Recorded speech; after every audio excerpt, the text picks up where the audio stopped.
All right, everybody. Welcome to Module 3.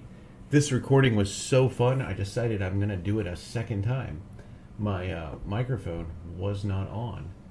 And now that I've double checked and I can see my levels are going.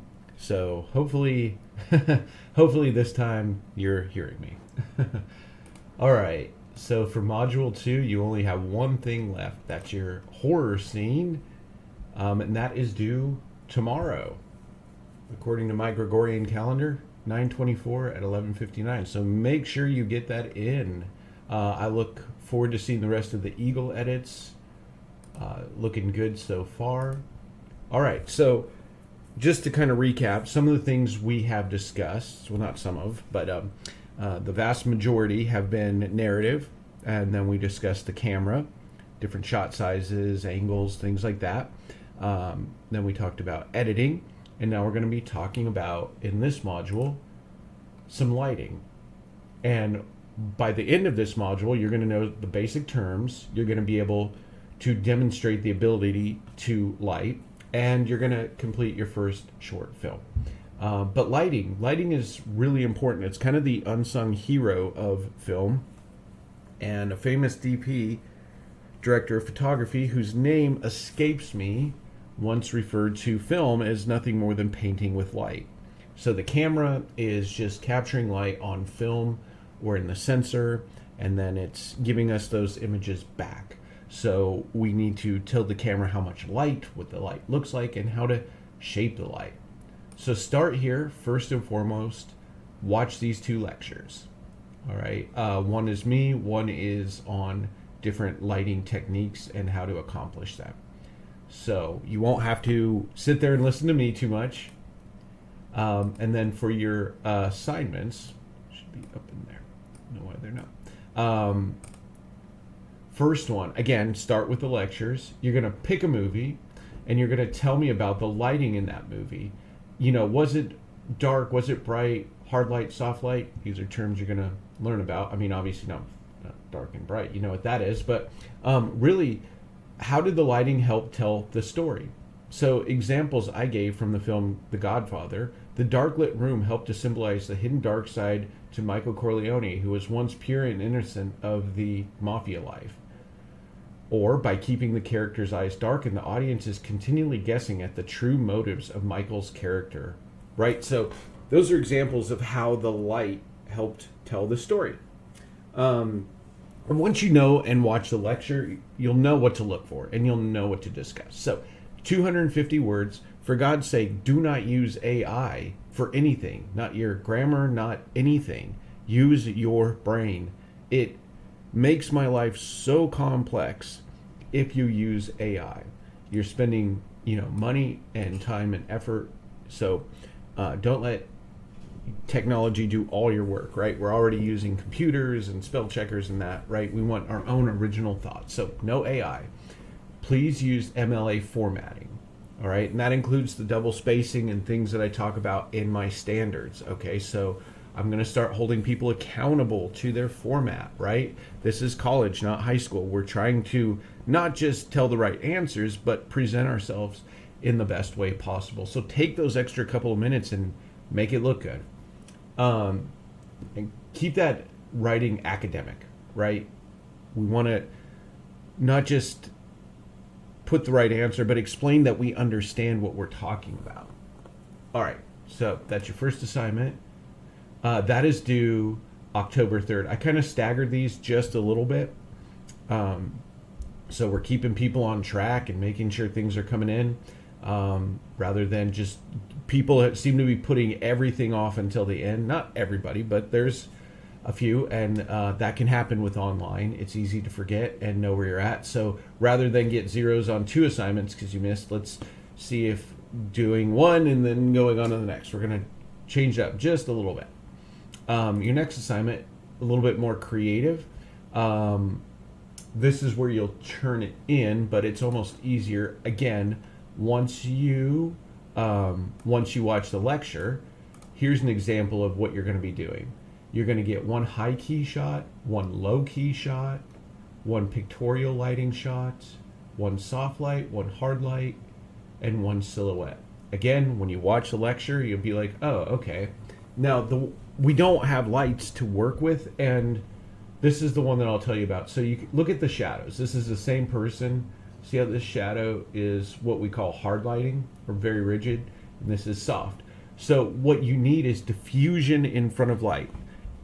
Light moves like a bouncy ball. Like if you were to throw a bouncy ball against a wall, that's kind of how light acts. It just bounces, and it's going to work under the principles of geometry pretty much. So what you need is something in between the light source and your subject that diffuses, so that it spreads out that light into more particles, so that it softens those shadows, right? So it's dissipating it. I guess it be a difference between like if you had like a shower head that was shooting a straight stream of water versus spraying steam, right? So that steam kind of dissipates the water. But anyway, once you watch the terms, you'll know. You can, in Benson, when you're getting these, the light coming through the windows there can get soft. It helps dissipate it a bit. Or you can use things like white sheets in front of a window. If you have like drapes, things like that will help to soften it. Or if you have foam board that can reflect light, like you can bounce light off of it, or a wall or anything like that. Bouncing light off anything will help soften the light. So again, if you're having trouble with that, figuring it out, I've never honestly had students not be able to figure it out, but just I understand that you don't have, professional lighting gear with you on this. So I do keep that in mind. And then your next assignment, and that's due the 6th. Next assignment, you get to do your first film, a simple hero goal obstacle. You have a person or persons with goals, something standing in their way. Keep it simple. What I want you to work on is, can you tell a story? Use diverse angles, so you're not just wide shots or mediums at eye level. Are you getting close-ups? Are you getting extreme close? Are you telling a story? I'm not saying like you need 10 close-ups, but if it's a moment that it's like, hey, a close-up would be much more appropriate here, I want to see that. Is your edit, is the pacing good? And then are you incorporating good lighting into it? So here's an example. When I was a graduate student of something that I did, I had to interpret a poem as well, a French poem, but we used a hero goal obstacle. Mine is much more complex than what you need to do. So what I don't want is like a ninja fight scene on top of a Manhattan skyscraper. You would be surprised over all the years what I've seen students trying to accomplish. So I'd rather you show me you can master the basics before you wow me with a great film. Now, if you can do both, that's fine. But like for this one, like sound isn't even required. You can use music. If you use dialogue and you're using a phone, odds are I'm not going to be able to hear them very well, unless you know how to really amplify the audio. And I'm not saying you can't do it. Make sure they talk loud if they're going to do it so we can hear them, or make sure you increase the volume, which is going to increase the noise of the room. So any like air conditioners or things like that, like just be aware, like tell a story. It doesn't always have to be talking. It doesn't have to be signs. It doesn't have to be like a silent film where you need to put up dialogue so that people understand what's going on. Get creative, but show me that you know story, the camera, editing, and lighting. That's what we're going for. 45 seconds to 2 minutes. Please do not go over. I will take points off. I want you to hit a time mark.